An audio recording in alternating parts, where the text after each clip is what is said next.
Hey, welcome in, everybody. Another edition of the Big 12 Fan Zone Live. I'm Joey Foster. Right over there is Shane. Shane, which way am I going? That way. Shane, you're over there. What's going on, brother? Not much. State of the Union last night for Mark Rogers. It was a marathon.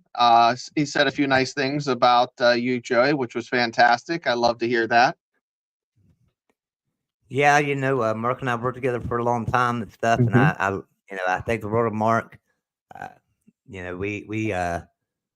I don't get as much time as I used to get to do the things I want, to help him. But, we've got such a great community of people that we've been able to bring in over the last several years, such as John Diadamo and Jackson Johnson, and all these great hosts, Tim Prangley and stuff that, we've pretty much got settled into where we know where we're at now, right? And where we're going. But, always can use some good host stuff. If anybody wants to host a show, especially on the West Virginia channel, or if you're a Big 12 fan and you want to, you'd like to start a YouTube channel and stuff and things, and you'd like to host a show for us on the Big 12 channel, or you already have a show, hey, send us a video, give us some information about you, and that's all I can tell you to do. Send us a video, and we'll be happy to watch it, and hopefully maybe get you on the network on the show.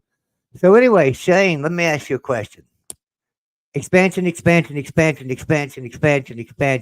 3 years now, we've been talking nothing but expansion. It seems like every offseason. We talked about it last week. We've about it before that. Guess what we're talking about tonight?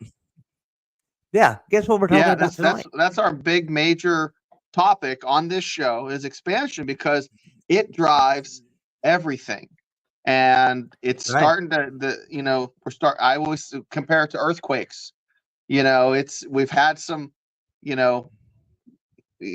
had some tremors. The quakes are getting a little bit bigger and a little bit more. So yeah, the shifts are going to happen pretty soon. And I think that we were talking about Depressed Ginger was talking about it, and Locked On Big 12 was talking about it, and we were talking about it. 365 is talking about it. Everybody is. So speaking of Depressed Ginger, I want to give a shout out to Depressed Ginger because I went on the show today. I love the graphic he had on there, and I kind of borrowed it. I won't say I stole it, but I did borrow it. So this graphic that I'm going to put up on the screen, this came from Depressed Ginger. I don't know if Depressed Ginger created this or not, but it was on his video, and I just copied it off, and I want to show it to you because I really liked what he said here. Let me take this thing off the top up here so we can see this. I can find it. There we go. Yeah, I think it's by you, Simba's Landing. It says up at the top. So yep, I see it. I see that. Yeah, by you, Simba's Landing. So anyway, great. It's great little breakdown here, and I like it. So it's a concerning future of the ACC. Now, it talks about in 2023, these 7 teams right here: Florida State, Clemson, UNC, Miami, Virginia Tech, and NC State. They had that meeting with their lawyers to discuss the grant of rights in the ACC's future. Everybody remembers that last year because that was a big thing. And we kept saying there's 7 of them. One more, they could dissolve that conference, right? They need 8 to dissolve the conference. Well, now they've brought in 3 more. And here's what got me with this chart. All 3 voted against adding Stanford, Cal, and SMU. And it's got the little cursor here with Florida State, Clemson, and North Carolina. They voted against adding Southern Cal, Stanford, Cal, and SMU. And probably because the money's going to probably get lighter. I do not see Stanford, Cal, and SMU bringing the value of the ACC up in any way. And so the value of the ACC actually went down by adding them. Now, I think some of them are coming in for nothing, though, aren't they? For the first little bit. Yeah, so maybe it's not going to cost them much to start with, and they renegotiate things later on and maybe get more money. But it's important to note that Florida State, Clemson, and UNC, 3 programs stuck together and had that meeting, 7, right? Had that meeting, and there was all 7 of them in there.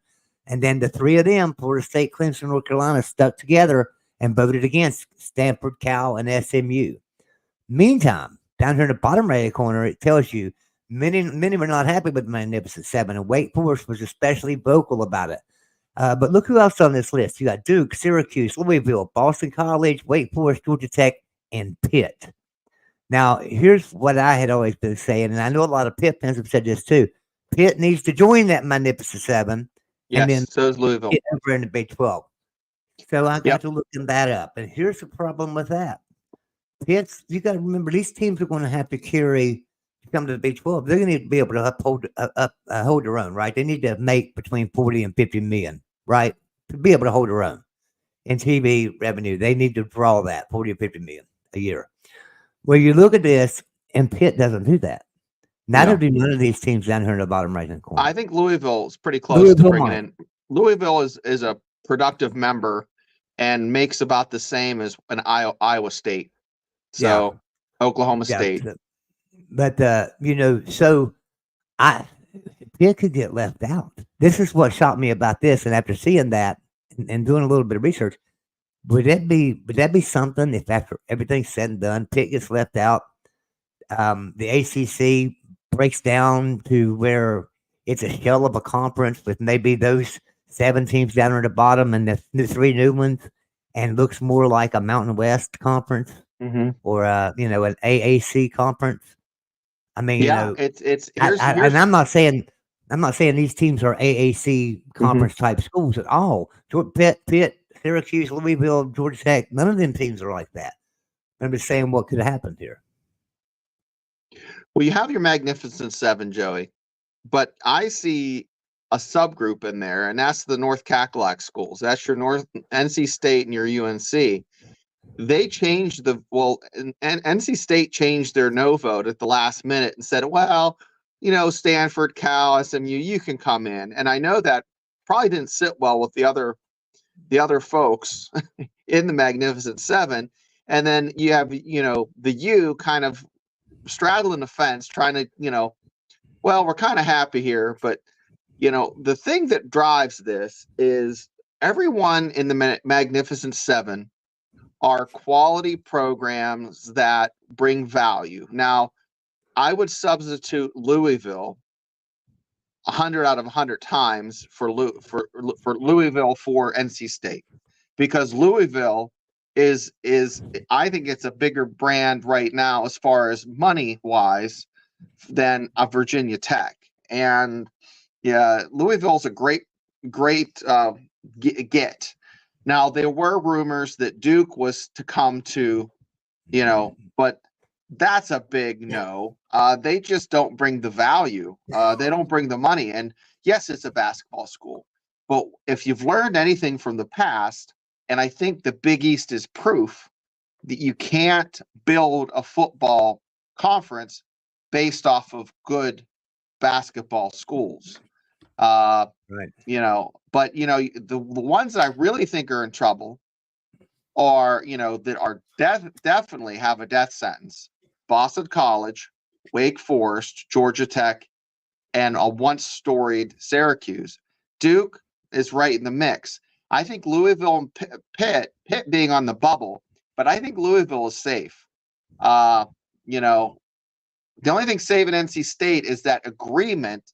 And we saw how that agreement worked for Oregon State when Oregon left.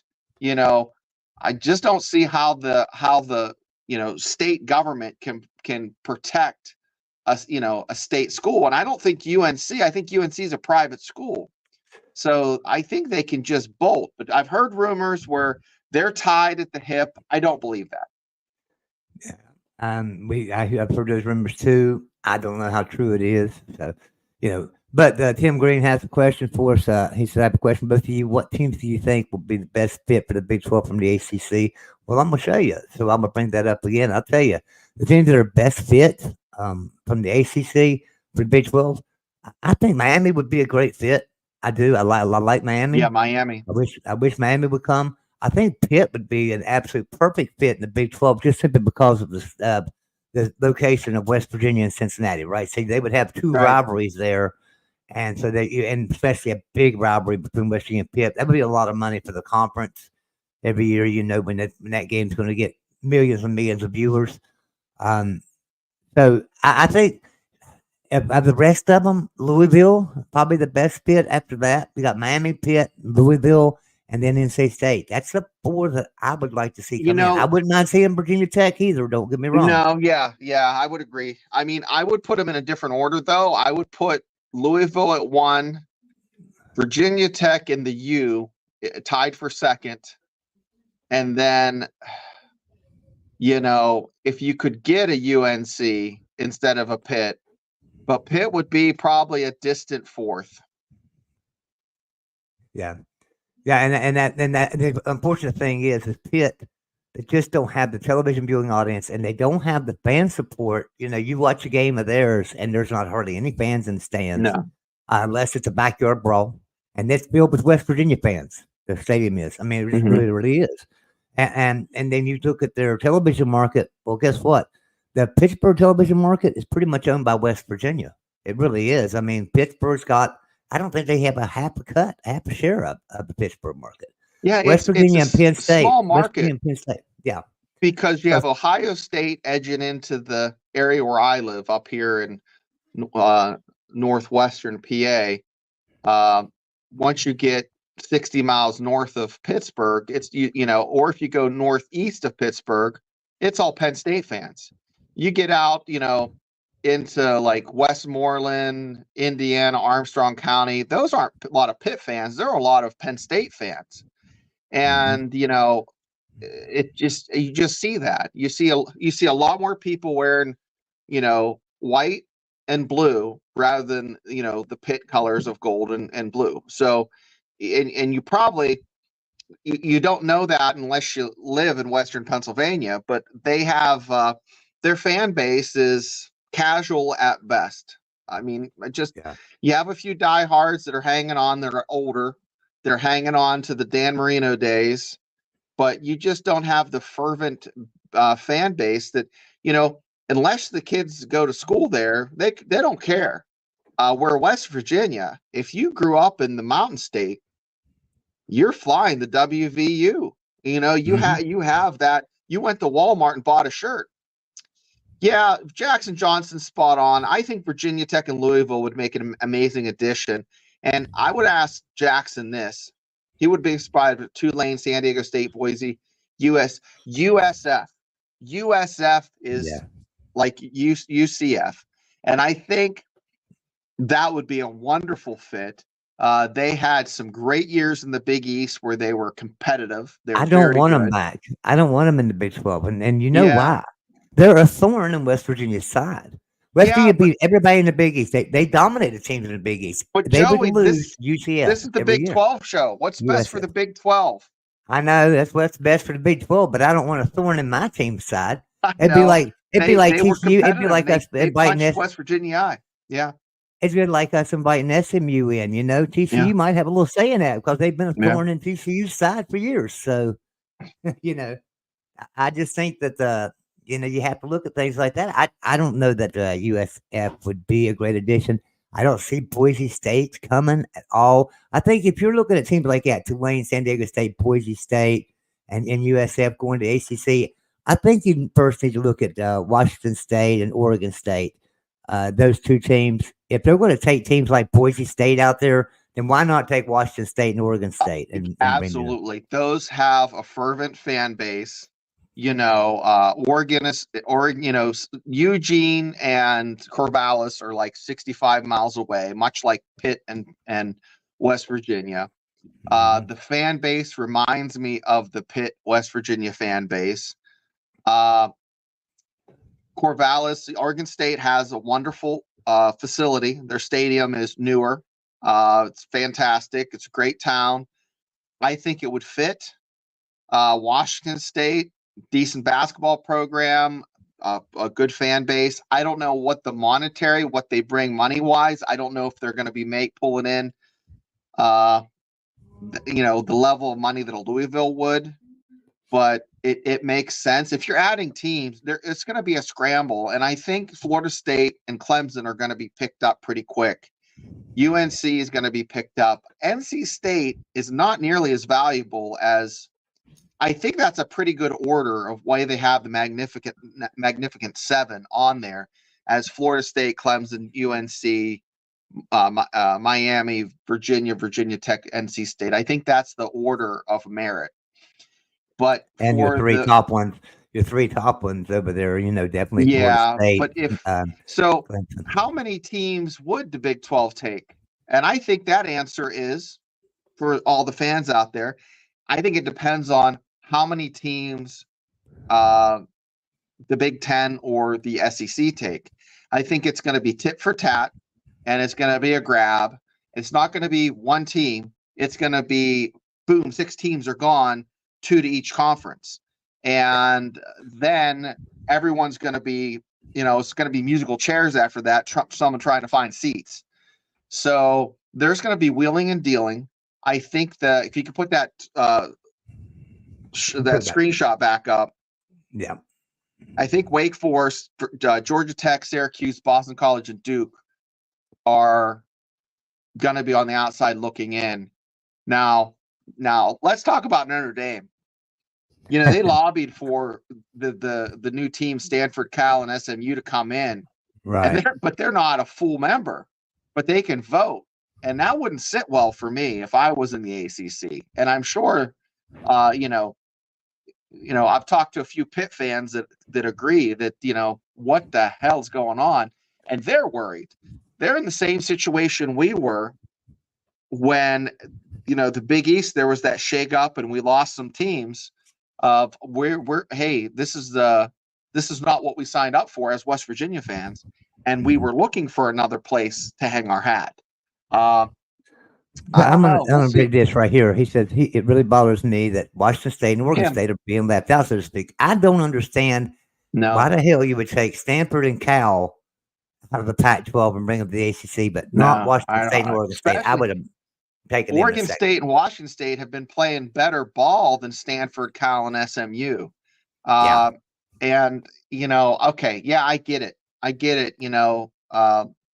Cal and Stanford are very good schools. Okay, but Yeah. SMU is a Christian school, private school, and they really haven't been relevant since they've had Eric Dickerson. What was that, like 82? Yeah, they've not been relevant since the Gold Trans Am. Yeah, that's right. He got that gold Trans Am and got him in hot water, and they got put in NCAA jail, and they never recovered. And I thought that was going to happen with Penn State. I thought they were going to, wither on the vine, but they bounced back pretty good.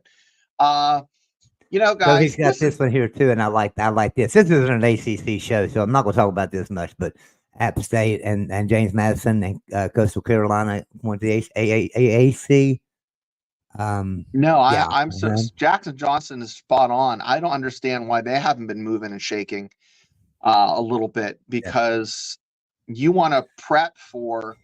I mean, it's going to be like a 2-tier Division One programs are going to be in 2 tiers. You're going to be in the super conferences, or you're going to be relegated to almost like the FBS, but with Division One. You're going to be a James Madison. You're going to be a Memphis. You're going to be, a Tulsa. Teams that aren't quite to the tier of a North Carolina. right. So, Well, I just think so we know there's been a death already over here in the Pac-12 with Oregon State and Washington State. What is the death in the ACC? How many teams of those that die? A lot more than what left died in the Pac-12, I'm afraid. If the ACC starts falling apart, there'll be a lot more casualties out of the ACC than there was in the Pac-12. There's a lot of plots in the cemetery right now for college football programs that there are still graves are going to be, dug, guys. There's still, you're looking at the tombstone, you see Oregon State, Washington State.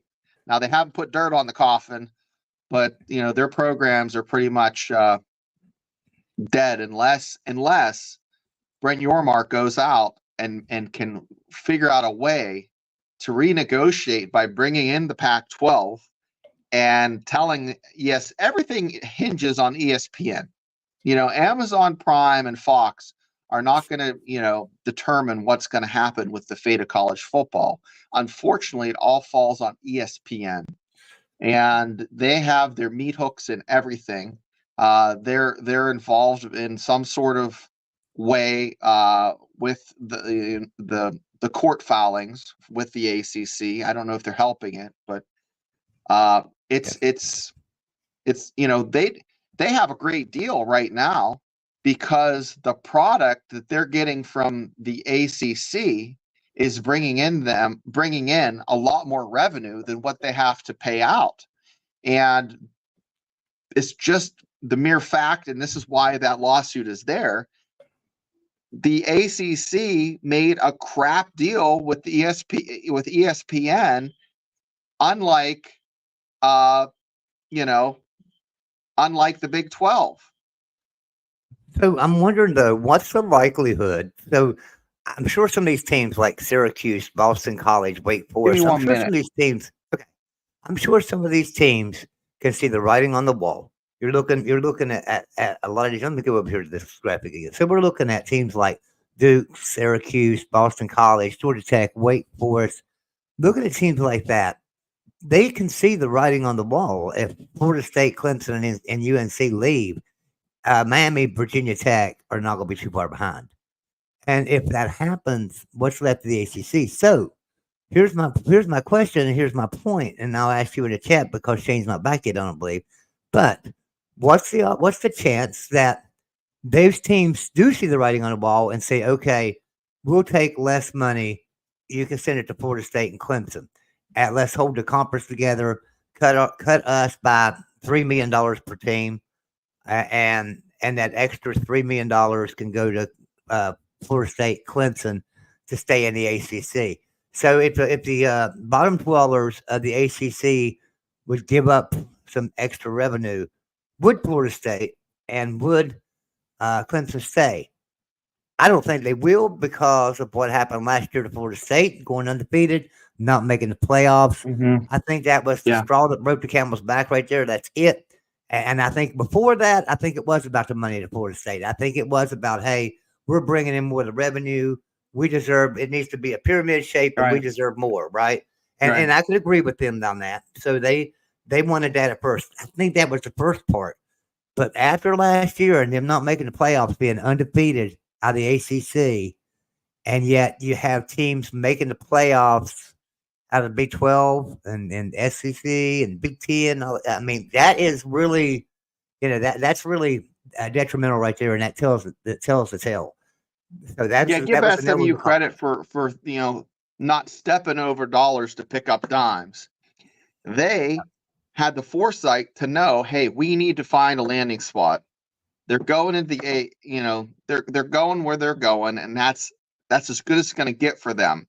But teams like even West Virginia even though they're in the Big 12, until they get those schools in their region fiscally, it's not good for them to travel like they do and expect to be, making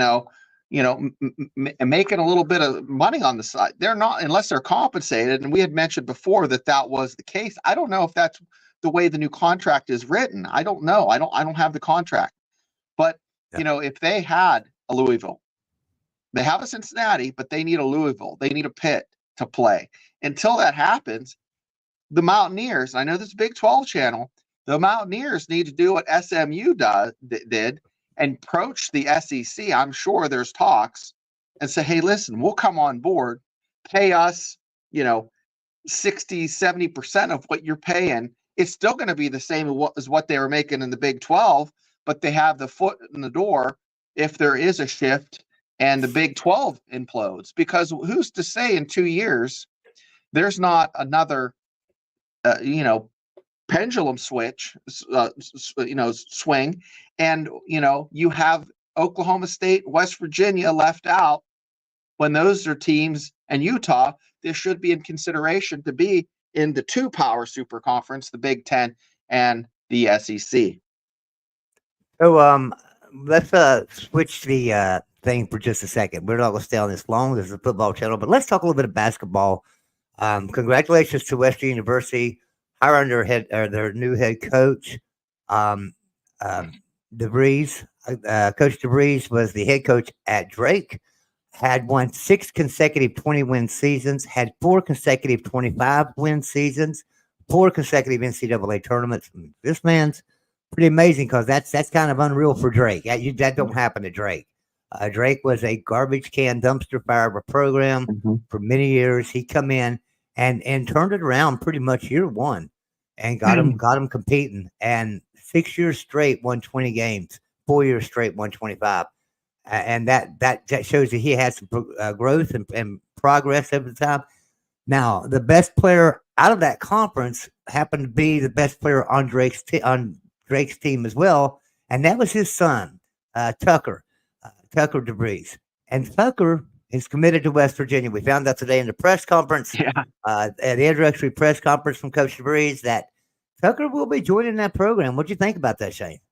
So I watched the press conference, and first of all, I'm throw some shade at the Mountaineers and their audio visual department. Okay. Yeah. Microphone check. Okay. That poor coach looked like, okay, first of all, the impression I got is he's not super comfortable yet at these pressers. He didn't come across sleazy, which I would rather have someone be a little bit uncomfortable and out of his element than come across as a Calipari, or you know what I'm saying? Yeah. Like the, hey, gonna steal your girlfriend type.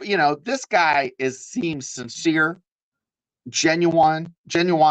He is he just seems like a great guy, like someone you want to have as your neighbor, and a guy that came from a small town.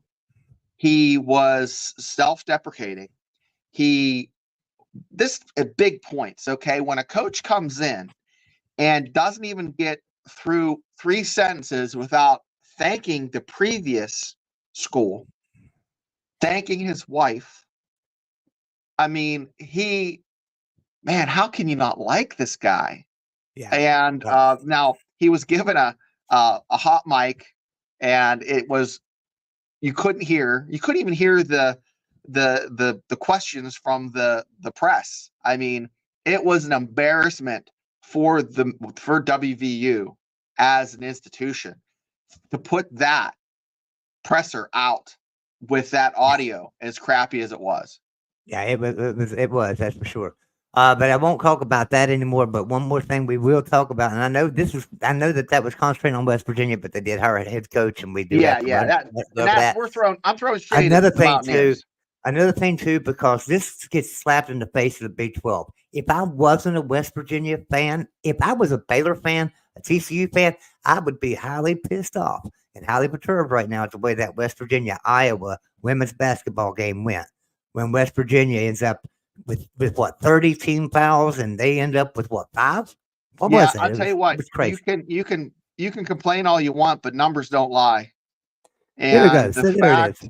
That game had 5 million viewers. Can you imagine that? 5 million viewers watching that women's basketball game. Right. And you're talking NBA players, NBA coaches, writers from USA Today, anybody you can think of. Jason Whitlock had a great take on it. I mean, they're calling them out. And a woman I work with knows one of the refs, and one of the refs at that game was embarrassed to be associated with the other 2 refs, and was, quote unquote, crawling in his own skin because of what was being called. Right. Guys, this isn't just Yinzers and Mountaineer fans saying this. This is all over the United States. It didn't pass the eyeball test. And here's the big takeaway for Big 12 fans. Everybody's singing the praises of Caitlin Clark. She looked mortal. Yeah. She was complaining a lot. She did not look like this knight in shining armor that's going to save women's college basketball. She actually tarnished it a little bit by complaining to the refs, by swearing. And I heard Coach Prue say, well, they swear in the NBA. You know what? That doesn't cut it when you're a student athlete and you have commercials where little girls and young women are looking up to you, and young men are looking up to you to do the right thing. You're getting NIL money. You need to represent Iowa a little bit better and the Big Ten a little bit better, especially when there's 5 million eyeballs that saw what I saw. And I was a fan before that game. And it doesn't matter if the Mountaineers are playing. I think she has zero class, and she's talented, but talent without, she's talented and she knows it. And then well, yeah, she's and not. it shows on her. That hurt her. That hurt her credibility. And Yeah. I hope she doesn't get as many promotional deals from that, because people are picking up what's happening, and we're not stupid. No, it's bad. But the amazing thing about that was, I got to put that up there one more time because this is amazing. 5 million viewers. There was 4.9 million viewers for that basketball game. Those are football numbers. Yeah. Women's basketball is really, really starting to grow in it. I mean, it's coming into its own. So. It was good. And what I, as a fan watching, the momentum changed when there was a bad no call. It was a charge. The defender moved her foot back, lost her position, and they called a charge. And or they didn't call the charge, and they called it a foul. And guys, that just changed the momentum of the game. As you can see, 30 foul shots to West Virginia's 5. Right there, the numbers don't lie, guys. I mean, I don't care. You can say that West Virginia's more aggressive on defense, but that is a significant amount of calls. I just don't understand. I can't comprehend in this day and age that this is happening. Yeah. But So Kellogg, which is the coach of the West Virginia Mountaineers girls program, took the high road. He kind of, in another press conference or another interview he had, I think was with Hoppy, they kind of like led him, and he kind of agreed, yeah, those are bad calls. We knew we weren't going to get those, but I prepped the girls. Hey, you're not going to get all these calls.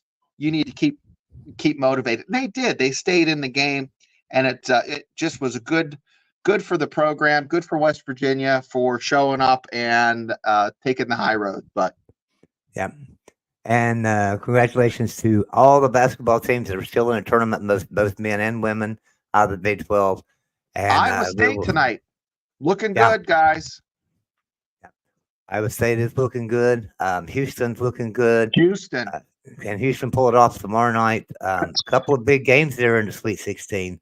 And the Big 12 needs them too, because that's the only 2 teams left out of the Big 12, right? They need to represent. I know Arizona's in there, but Arizona's not in the Big 12 yet. So no, they're playing for a Pac-12. They're playing for the Pac-12 right now. So, I know everybody wants to say, well, you might as well just say they're Big 12. Well, yeah, you could say that, but it's not true. It's just not true yet. So, but yeah. All right. Well, let's. I do want to let everybody know too that last night there was a show on the Mountaineer on the Voice of College Football. Mark Rogers hosted a show called "The State of the Voice of College Football," where he talked about a lot of things, about shows, about channels, about some changes that are coming, and some new shows that are coming. If you haven't watched that yet, be sure to go back and watch that. It's really good. You'll find out a lot of things on there. You'll have there will be different hosts of different shows that come on there and tell you about their shows and what they do and the things they do for the network. Because there's so many people that help with this network that do amazing work. There's so many people that you could start thanking that I could personally thank for helping me for the past several years, and people like Tim Prangley and John Diadamo, and another one too that helped me through the years is a young kid. He's still in high school.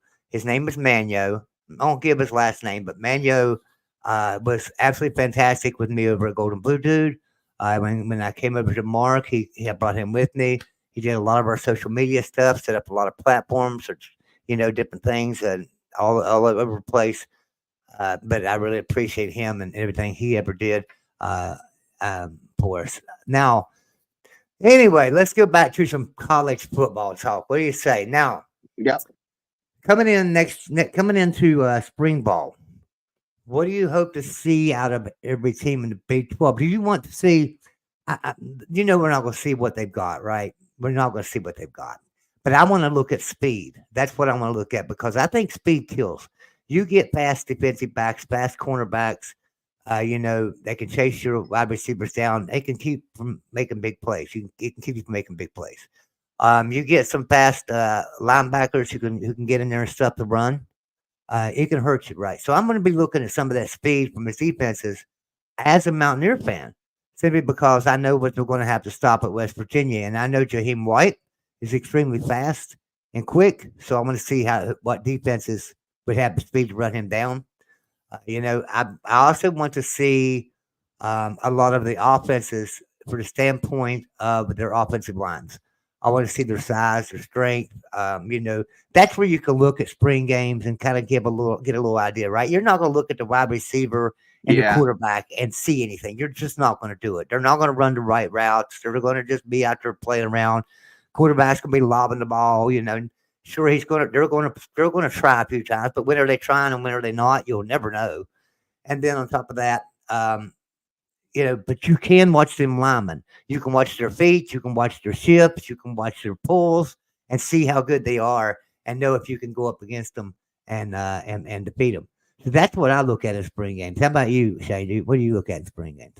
Well, I'm going to be looking this year at how the coaches keep their rosters intact, and also the conversations they're going to have after the spring game, because there's going to be some disenfranchised young men looking. There is, because there's a lot of teams over on scholarships. There's a lot of teams in the Big 12 that are over. So, we talk about the transfer portal, but as a negative, but it's a way to cut bait, an old fishing term, cut bait on some of these guys that just aren't cutting it as far as they're not developing as fast or not picking it up, or so they're going to use this opportunity to say, maybe you should go play ball here. You're not going to get time. And I hope the coaches are having those conversations, because April 25th is going to roll around. We're 3.5 weeks away from having that portal open up. And I'm interested to see, are there, I know there has to be a hot list of a wish list of coaches, hey, get me a inside linebacker, or get me a strong safety, or a will linebacker, or, or a punter, or, so all these things, there's so many more moving pieces.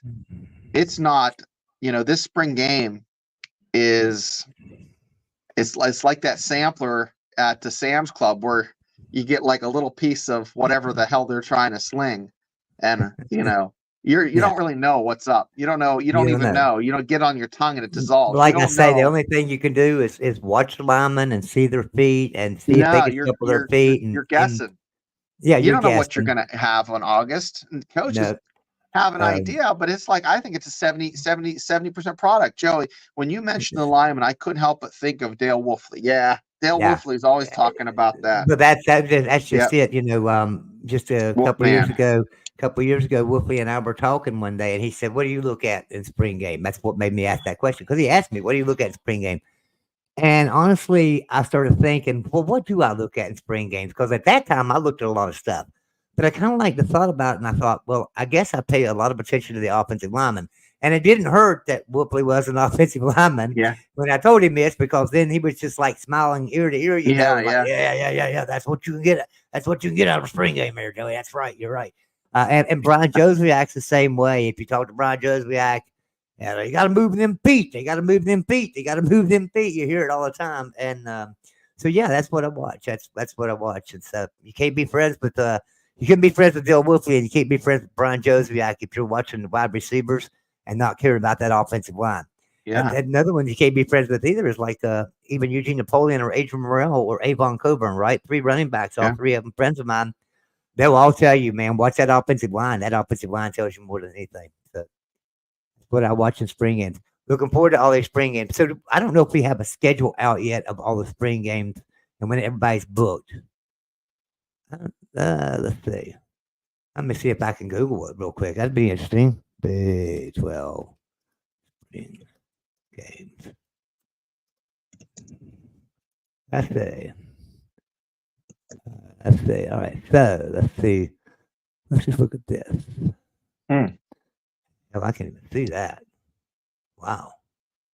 Let's see if I can make this bigger. But Yeah, I know. I think West Virginia's is the 23rd, maybe right before the. Okay, so that don't have spring games on it, so that ain't gonna help. Yeah, I don't know when all the spring games are. I'm sure there's a schedule out somewhere, and I'm not going to waste everybody's time going looking for it. But I know spring games have been scheduled, and there's not going to be any played before next week. So we'll talk about that next week and talk about the schedule for everybody's spring games and how to watch them, where we can find them at, things like that. We'll look all that up for next week. That will be an interesting topic to talk about. Well, I'll tell you what, I don't know. I think the offensive line of a few programs are definitely going to be under the microscope for this year, because especially West Virginia had a good offensive line. I know Kansas and Kansas State had really good offensive lines. Colorado, Coach Prime was very critical of their offensive line, and I know he's been shopping for talent. So, those are going to be probably hot spots for those guys. Oh yeah, Tim. She just had the stomach flu, one of those 24-hour deals. Thanks for asking. She's back to 100%. But there are going to be some defensive questions for like UCF and TCU and West Virginia. So I don't know. It's so hard to look into the crystal ball and figure this out because you don't know. And I bet it's really tough, for these coaches, especially for the first two games, to figure out what they're going to be going against. Mm-hmm. Yeah. I do want to also invite everybody over tonight, right after this show. Shane and I are going over. Shane has a channel called Fan to Fan, and we do a show over there on that channel every week. And we usually do it like Monday night or Tuesday night. I don't remember. Monday night, I believe. And we wasn't able to do it this week. Had to postpone it. Kept postponing it. We got to get it in sometime. So we're going to try to do it tonight right after this show. And over there, we'll probably talk a lot more about basketball. We'll go into a little bit more in depth about that women's basketball game and have a few more interesting tidbits about that as well. So be sure you join us over there for that on Fan to Fan. There'll be short little videos coming out as things happen, mostly with, stuff from that's close to home for, that we're familiar with, Western Pennsylvania, Ohio, West Virginia, but it could be anything. It could be talk about the upcoming Mike Tyson, Logan Paul fight, the bridge collapsing. Ask a question. Anything's on the table, guys. And this includes the chat too. How would y'all like for us to maybe get a couple of high school coaches in here and interview them and just try to find out, what they do to maybe try to attract the attention of a certain college or something within the Big 12, things like that. They've got a great player. Maybe we get a couple of really good high school coaches from around the country. Maybe we get one out of Texas or something, and one out of Kansas, one out of West Virginia. Just a few different ones. Bring them in and just talk to them about what number one, do they have any players on their team that would be good fits in the Big 12? I just think that if you want a head coach of college football to come in and us interview them, hey, let me know. We'll grab them. But here's the thing about it: you're not going to find out much from them. You're just not. But you might find out something from a high school coach about who a team's looking at. He might have a couple players on his team. And he says, hey, yeah, TCU's been down here talking to him and stuff. And Texas Tech's got him too. You might find out a little bit of interesting tidbits there. So there are some schools out here in Pittsburgh, like North Allegheny, where James Harrison's son plays ball, and Pine Richland. These are all schools just north of Pittsburgh that have, or Cannon McMillan, south of Pittsburgh, that have decent football programs that consistently have Division I talent. Also, up my way, you have Kennedy Catholic, where Oscar Tshiebwe came from. So I know that's a basketball school that goes and recruits the best high school talent for their basketball program. Some of these high schools can't do that. They have kids that, they go to Seneca Valley, Pine Richland, and then they play, one kid from Pine Richland like 3-4 years ago played for Notre Dame. But Butler had a kid in high school basketball, went and played for Purdue. So, you have these kids coming in, but it's really interesting. I was flying out of Portland, and I ran into a professional football player, a safety, played for, and he was telling me he had played at Oregon. He was telling me about getting prepared for the combine and how during COVID happened, he didn't get to, utilize those skills, but how stressful it is. And it was interesting to hear his take on it. But I would be interested to hear a high school coach. Yeah, I just think of it, and especially because you hear about NIL starting to hit high schools. Pretty soon, these coaches are going to have to deal with that, right? So if we could get a coach of a pretty good high school team in there, in like Texas or maybe the head coach at Morgantown University out of Morgantown, we could learn what is NIL, what's happening in NIL in high school, and how are these players going to adjust in college, and because I see these kids. And I can't believe it. Some of them are getting contracts that they're going to make more in one season than I've made my entire life combined. I'm serious. It's amazing. Florida just on the 24th of this month, the board, their governing body for their high school athletics met to discuss NIL in high school for the high school kids. So that's coming down the pike for high school sports, and Florida will be the first state to have that. And I'm sure California will follow suit with Ohio and Pennsylvania to follow. Yeah. Texas, of course, will be probably right after Florida. It's a hotbed of football. So we'll see what happens. Now, if you're in a state like West Virginia, there's not a lot of high-level college athletes that come out of the state of West Virginia. There's some. Don't get me wrong. I'm not trying to say that there's none. Yeah, we don't have any Randy Mosses or Jason Williams just hanging out anymore, right? No, they're just not hanging out around here. So will NIL ever be a problem in West Virginia high school? I highly doubt it. There might be a student here or there that makes some money, but it probably won't be a lot. But you go down to Texas, man, high school football in Texas, it's like NFL to us. It's like college football to us. That's football in Texas, man. I was down there for years. Like Kincaid. There are football stadiums for high schools down there that are the size of university stadiums. I'm serious. And some of these are in small towns. You're thinking to yourself, what in the world do they need a big old all these Midland, and they go and fill them up. You go by. I went by a school. I can't remember the name of the town now, but I mean, it was a small city in Texas.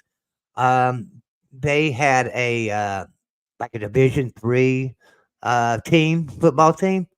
You went by, you knew it was a small city. I mean, when I say small city in Texas, look, it was decent size, but it wasn't great. I mean, they had, I think, population 50, 60,000 people. Okay. That's kind of small in comparison to a lot of places in Texas. But they have 50, 60,000 people. You go by their stadium, and their stadium seats 35, 40,000 people. It's the size of Baylor Stadium. And that's amazing. Yeah. It's like crazy. And so that's just Texas football. So that's what I love about the Big 12. Yeah, Big 12's got to be a football conference. Before I went to Iraq, I had to go to El Paso and for 2 weeks, and I went past, like, I think it was called R.R. Jones Stadium, and that it was ginormous. And I thought, is that UTEP? No, that's a high school stadium. And then you got, like, there's one in Odessa that's huge. It's where they did the Friday Night Lights, the television show, Permian or whatever it is.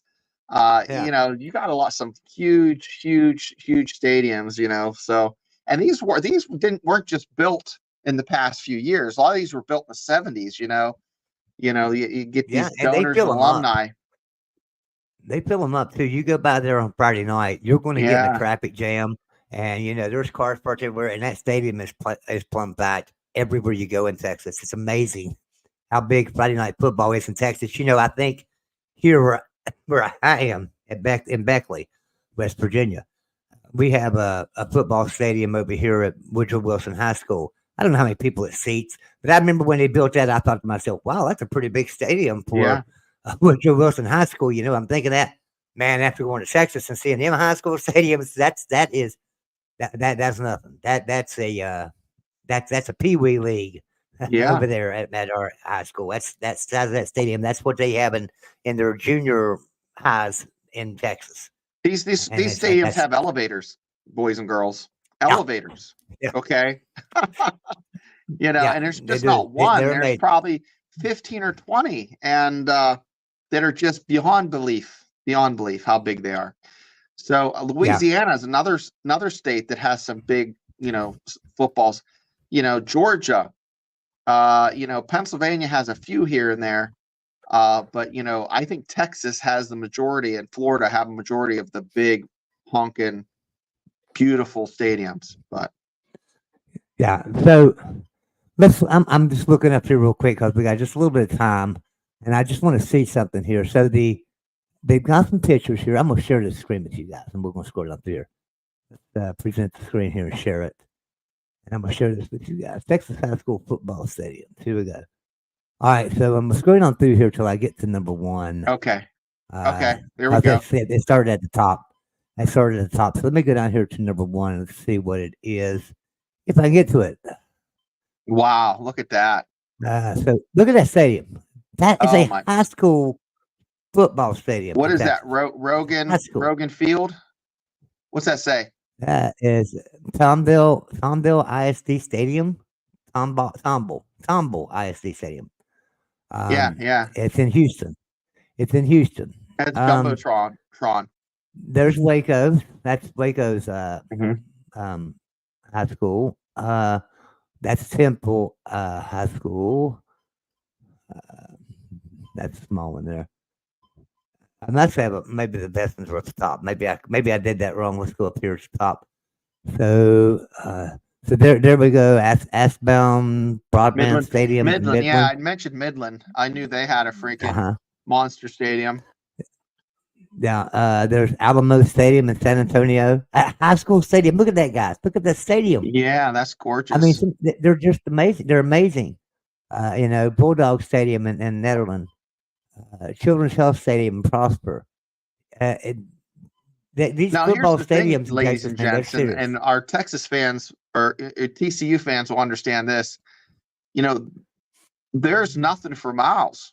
I mean, it's not like there's like a major metropolitan area. Some of these it's maybe a small downtown and a huge football stadium. Yeah, exactly. You're in a little town or something, and a little town that maybe has 25,000 people, and the football stadium will hold all 25,000 of them. Seems and like and then you got 5,000 people from out of town coming too. Yeah. Good. Well, guys, I guess we're going to wrap this show up for tonight. We got about 5 minutes before we got to be over on our other show and get that one started. Hope everybody will come over there and join us there. We're going to talk. We are going to talk a little bit about women's basketball over there. We're going to talk about some pop culture. We're going to talk about. We might talk. Who knows what we'll talk about? We talk about anything. I want to talk about whatever you want to bring something up for us to talk about. We'll talk about it over there. So, Shane, what do you think, man? Wrap us up. I think it's been a fun show. We're still waiting for, the chips to fall in the ACC on the Big 12 channel, we take a big interest because what affects them affects us. And Yep. we either want to poach and we don't want to be poached as Big 12 fans. So Exactly. We do not want to be poached unless it's our team, right? So, I mean, if you're a TCU fan and they get poached for the SEC, you might be a little excited. But, you know, other fan bases will be sitting there going, oh, man, you know, so. yeah. Anyway, guys, we will keep an eye out if there's any breaking news. I promise you, we will jump on here live if there's ever any breaking news of somebody leaving the ACC and and maybe possibly the Big 12 going after some. So everyone have a great night. We will see you next week. Come over and join us on Fan to Fan. We'll see everybody later.